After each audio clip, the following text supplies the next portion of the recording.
The stars of the Formula One grid could be at risk of a double penalty this weekend after a heavily debated change was announced by the FIA for the Monaco Grand Prix.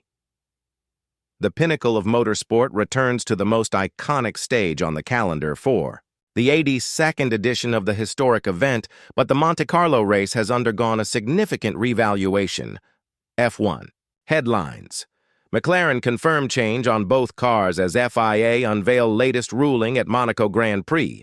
Head of the 8th round of the 2025 championship, F1's governing body confirmed that a mandatory two-stop race rule had been implemented in an attempt to reintroduce an element of unpredictability to the Monaco GP.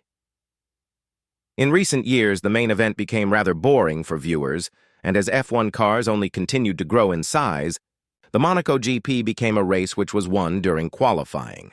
For this year's Grand Prix, however, the FIA have announced that all teams and drivers must perform a minimum of 2 pit stops during Sunday's race, which also presents twice as much risk for being handed a speeding penalty in the pit lane.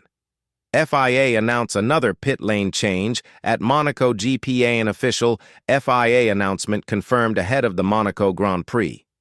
The pit lane speed limit detailed in Article 34.7 of the sporting regulations is hereby amended to 60 km/h for the duration of the event. The regular pit lane speed limit is 80 km/h, but can be modified by the race director at tracks such as Monaco to conform to safety concerns or track-specific needs. Monaco is home to narrow pit lanes, as is the season-opening Albert Park circuit, where the speed limit was also reduced to 60 km/h for safety reasons earlier this year.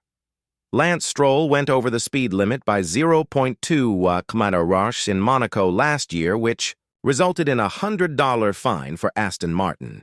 Now axed F1 driver Valtteri Bottas went over by a whopping 14.6 km/h and landed Sauber with a $1,000 fine.